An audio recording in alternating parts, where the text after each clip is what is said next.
Hello, Pewter people. Scott Reynolds here with another Pewter Pulse. The Bucs secondary got faster this offseason with the elevation of Zyon McCollum to the role of starting cornerback, replacing Carlton Davis III. Now, Tampa Bay boasts two of the fastest starting cornerbacks in the league in McCollum and Jamel Dean. Combine that with the starting nickel cornerback who has sub 4.5 speed and arguably the league's best safety tandem in Antoine Winfield Jr. and Jordan Whitehead. And Todd Bowles not only has his best secondary since the Super Bowl and the 13-4 season in 2021, but perhaps his fastest secondary yet. In an NFL where wide receivers, tight ends, and running backs seem to be getting faster each year, it's important to have enough speed in the secondary, and the Bucs should be more than able to keep up this season. Please make sure that you like this video, hit the thumbs up, give us a comment as well. Those things help our Pewter Report TV YouTube algorithm get us in front of more Pewter people like you. Now, on with today's Pewter Pulse. Speed played a role in the Bucs' decision to trade Carlton Davis to the Lions for a third-round pick this year. Even though Davis is only 27, injuries have taken their toll on his body.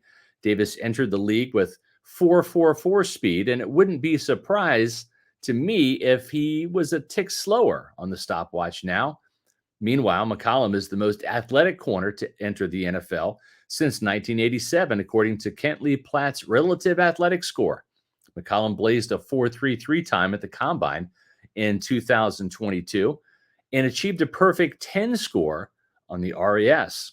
After being the best and healthiest cornerback in Tampa Bay last year, while he filled in for the oft-injured Davis and Dean, McCollum is ready for a breakout season in 2024 as a full-fledged starter. As fast as McCollum is, Dean entered the league with 4.3 speed. Now, Todd Bowles has two long, fast cornerbacks who can patrol the sidelines and keep up with virtually any receiver in the league. But having blazing speed doesn't always translate into making plays.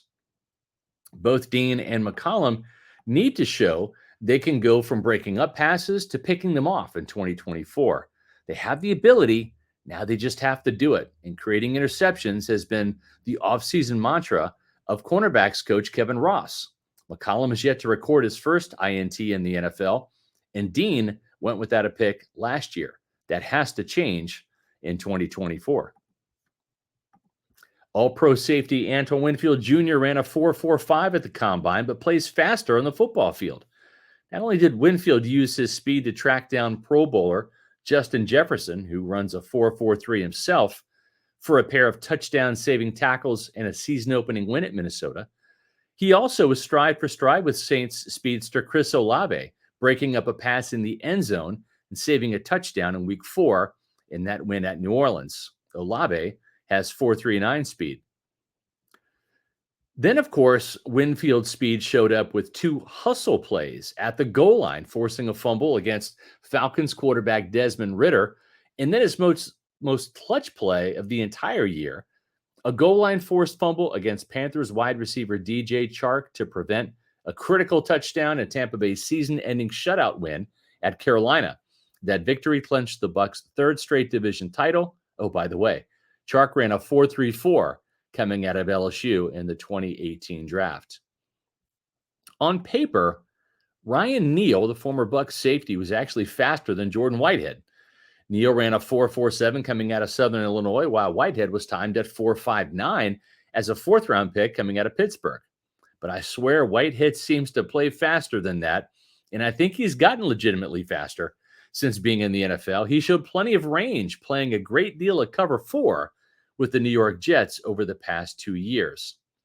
Meanwhile, Neal was routinely beaten downfield last year in Tampa, and his change of direction and agility is just not in Whitehead's class at all. Getting beat by Kyle Pitts in the loss to Atlanta in Tampa, and then getting beat deep by Jameson Williams and the loss to Detroit in Week 6 comes to mind. It's part of the reason why Neal remains unsigned as a free agent.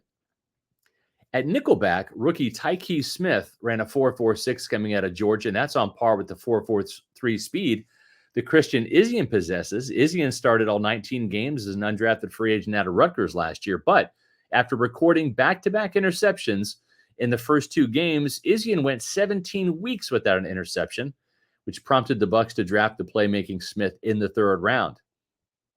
The real wild card in the secondary comes in the slot in the form of newcomer Tavierre Thomas, a tough tackling DB from Houston.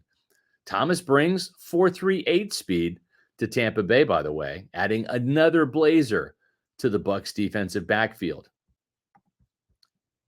Bryce Hall, another veteran newcomer, isn't the fastest cornerback with an estimated 4.5 speed, and that bears watching as he got torched repeatedly in Bucs minicamp, including by Raheem Jarrett for a deep touchdown on the first play of 11-on-11 on day 2. We'll see how he fares in training camp. But second-year gunner and cornerback Josh Hayes has 4.4 speed, and he's kind of one of those under-the-radar kind of guys to keep an eye on in camp. And also keep an eye on undrafted free agent cornerback Tyreek Funderburk. The Appalachian State product turned heads during the OTAs in the minicamp, and he's another burner with 4.39 speed. So the Bucs secondary got faster this offseason, primarily due to McCollum becoming a starting cornerback. Now we'll see if all that speed translates into interceptions and locking down opponents this fall. We want to make sure you lock down a subscription to Pewter Report TV. That's our YouTube channel, and it's free. Just hit the button. Also, please give us a thumbs up and leave a comment. That helps us out with the Pewter Report TV YouTube algorithm. Make sure you follow us on X, Facebook, and Instagram at Pewter Report. And please visit pewterreport.com. We're going to have Bucs coverage all the way up to and through Bucs training camp. And I'll be back soon with a new Pewter Pulse.